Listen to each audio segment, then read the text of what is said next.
बिस्मिल्लाहिर्रहमानिर्रहीम। अस्सलाम वालेकुम नाज़रीन। दूध उबालते वक्त अगर गिर जाए तो घर में क्या मुश्किलात और परेशानियां आती हैं? क्या ये बदशगुनी की अलामत है?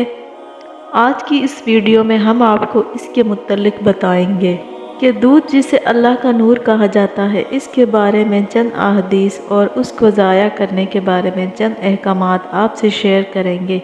यहाँ आपके साथ एक ऐसा वाक़या शेयर करते हैं जो हज़रत इमाम अली रज़ी अल्लाह तआला अन्हा के साथ मंसूब किया जाता है। कहा जाता है कि दरबार खिलाफत में हज़रत अली रज़ी अल्लाह तआला अन्हा के पास एक खातून आई और हाथ जोड़कर अर्ज़ करने लगी कि या अली, हमारे घर में झगड़े बहुत रहते हैं, हर तरफ तंगदस्ती का राज है, कोई किसी से मोहब्बत नहीं करता और कोई किसी की खातिर एहसान नहीं करता, ऐसा क्यों है? उस औरत का ये कहना था कि हज़रत अली, जिन्हें बाबुल इल्म कहा जाता है, यानी शहर इल्म का दरवाज़ा भी कहा गया है, फ़ौरन मामले की तह में पहुंच गए। ये हज़रत अली ही की शान थी कि चंद लम्हों में उन्होंने वजह और हकीकत का सुराग पा लिया। उन्होंने कहा कि ए खातून, मुझे तुम ये बताओ कि जब अपने घर में अल्लाह का फरहाम किया गया रिस्क इस्तेमाल करते हो तो क्या इसमें से कुछ ज़ाया भी होता है? उस औरत ने जवाब दिया, या अली, जब मैं अपने घर में दूध उबालती हूँ तो वो थोड़ा सा उबल कर ज़मीन पर गिर जाता है।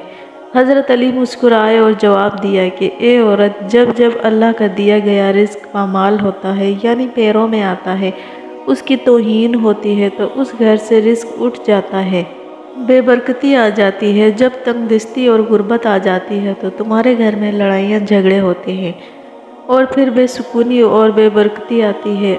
तुम अल्लाह के दिए गए रिस्क की हुर्मत बहाल करो और ज़मानत ले लो कि तुम्हारे घर में बरकत, सुकून और रहमत वापस लौट आएंगी और सबके दिलों में अल्लाह ताला मोहब्बत डाल देगा और अल्लाह ताला तुम्हारे घर में रिस्क की फरावानी अता करेगा। ख्वातीनो हज़रात, बज़ाहिर तो ये बड़ी मामूल सी बात लगती है। हम अक्सर अपने घरों में देखते हैं कि माएँ बहनें चूल्हे पर दूध उबालने के लिए रख देती हैं और वो दूध चूल्हे की तेज़ आग पर उबलता रहता है और वो अपनी बेख्याली और बेध्यानी में इसको भूल जाती हैं। तो अल्लाह का नूर, अल्लाह का दिया गया ये रिस्क ज़ाया होता रहता है। यहाँ अगर जहन में कुछ सवालात उभरते हैं तो यहाँ हम इब्ने माजिद की एक हदीस शेयर करते हैं कि हज़रत आयशा सिद्दीक़ा रज़ी अल्लाह तआला अन्हा फरमाती हैं कि नबी करीम सल्लल्लाहु अलैहि वसल्लम घर में तशरीफ़ लाए और रोटी का एक टुकड़ा ज़मीन पर पड़ा हुआ देखा। आप सल्लल्लाहु अलैहि वसल्लम ने उसको उठाया, साफ़ किया और खा लिया। हुज़ूर पाक सल्लल्लाहु अलैहि वसल्लम ने हज़रत आयशा सिद्दीक़ा रज़ी अल्लाह तआला अन्हा को फरमाया, अच्छी चीज़ का एहतराम किया करो, रिस्क जब किसी से भागता है तो लौट कर नहीं आता। मक़ासिद हुस्ना में बाज़ उलमा से नकल किया गया है कि गेहूँ और दीगर अजनास जब पाँव में आती हैं तो वो कहत का सबब बनती हैं। इब्ने मुआजा की ही एक रिवायत है कि हज़रत अब्दुल्ला बिन उम्र रज़ी अल्लाह तआला अन्हा से रिवायत है कि हम 10 आदमी रसूलुल्लाह सल्लल्लाहु अलैहि वसल्लम की खिदमत में हाजिर थे। आप सल्लल्लाहु अलैहि वसल्लम हमारी तरफ मुतवज्जा होकर इरशाद फरमाने लगे, 5 चीज़ें हैं, मैं उनकी पनाह चाहता हूँ कि तुम उनको पाओ। जब किसी कौम में बेहयाई के अफ़ाल होने लगे तो वो ताउन में मुब्तला होंगे और ऐसी ऐसी बीमारियों में गिरफ़्तार होंगे जो उनके बड़ों के वक्त में नहीं होंगी।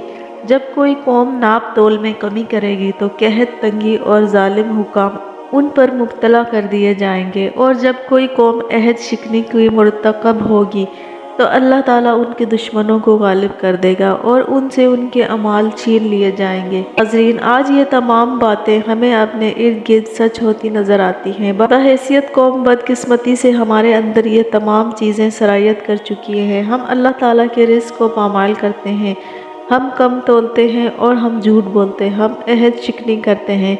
हम देखते हैं कि हमारे ऊपर अल्लाह ताला के अज़ाब मुख्तलिफ़ सूरतों में नाजिल होते हैं। तरह तरह की बीमारियां और गम हम पर नाजिल होते हैं, ऐसी ऐसी बीमारियां जिनके हमने कभी नाम भी नहीं सुन रखे।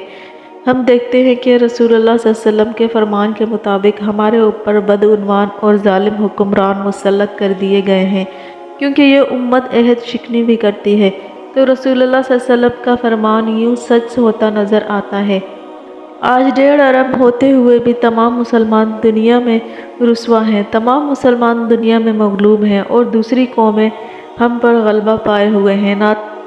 ناظرین، مسواک میں ایک حدیث نقل کی گئی ہے کہ رسول اللہ صلی اللہ علیہ وسلم نے فرمایا کہ جو شخص مسلمانوں پر ان کے کھانے کو 40 دن تک روکے رکھے، یعنی باوجود سخت ضرورت کے فروخت نہ کرے اور ذخیرہ اندوزی کر لے، تو حق تعالیٰ ان کو کوڑ کے مرض اور افلاس میں مبتلا کر دیتا ہے۔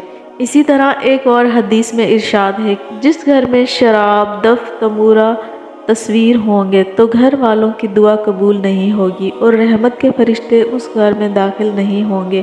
اللہ تعالیٰ اس گھر سے برکت اٹھا لیتا ہے۔ اور یہ تمام چیزیں 1400 برس پہلے ہی ہمارے آقا صلی اللہ علیہ وسلم اور اصحابہ نے ہم تک پہنچا دی تھی، مگر ہم بھلائے بیٹھے ہیں، دنیا میں ذلیل اور رسوا ہیں۔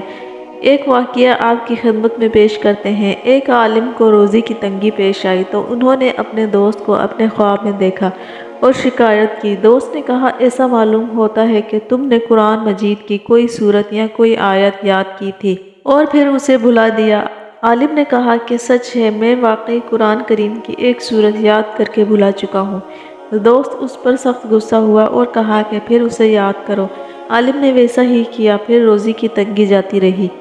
ناظرین، یہ تمام باتیں آپ تک پہنچانے کا صرف یہی مقصد ہے کہ آج کل رزق کی بے قدری اور بے حرمتی امیر غریب سب کے گھروں میں عام ہے۔ نہ صرف شادی بیاہ میں بے دردی سے کھانا ضائع کیا جاتا ہے، بلکہ کچن میں بھی خواتین سالن، چاول اور روٹی کی اجزاء کو پانی میں بہا کر نالی کی نظر کر دیتی ہیں۔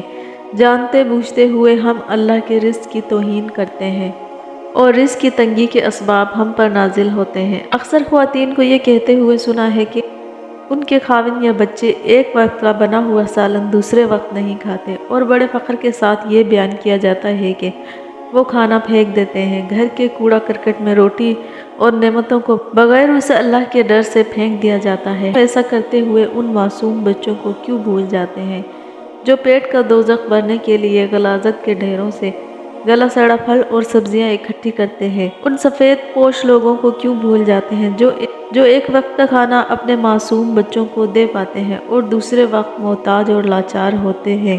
اکثر عورتیں بڑے شوق سے، بڑے فخر سے یہ بیان کرتی ہیں کہ اگلے دن کا بچا ہوا کھانا اگر رکھوں تو میرے میاں ٹرے اٹھا کر دور پھینک دیتے ہیں۔ اگر ایسا ہی ہے تو کیوں نہ اپنی ضرورت کے تحت روز کھانا تیار کیا جائے اور جو بچ جائے کسی ضرورت مند کو دے دیا جائے۔ روٹی کے چکر میں انسان کہاں سے کہاں نکل جاتا ہے، اپنا وطن چھوڑ دیتا ہے، دوسرے ممالک میں جا کر مزدوری اور محنت کرتا ہے، تب جا کر رزق نصیب ہوتا ہے۔ اور جن کو اللہ تعالیٰ وافر مقدار میں رزق عطا کرتا ہے، وہ کیسے بے دھیانی میں اس رزق کی توہین کرتے ہیں۔ اللہ تعالیٰ سے دعا ہے کہ ہم سب کو ہدایت اور توفیق عطا فرمائے اور ہم اس رزق کو ضائع نہ کریں، اس کے عطا کیے رزق کی توہین اور بے حرمتی نہ کریں اور اضافی رزق میں دوسروں کو بھی شریک کریں، اور اللہ تعالیٰ اور اس کے رسول اللہ صلی اللہ علیہ وسلم کی خوشنودی حاصل کریں۔ ناظرین، یہ تھی ہماری آج کی ویڈیو۔ اگر آپ کو ہماری ویڈیو پسند آئی ہو تو اسی طرح کی اسلامکس ویڈیو دیکھنے کے لیے ہمارے چینل کو لائک اور سبسکرائب کریں۔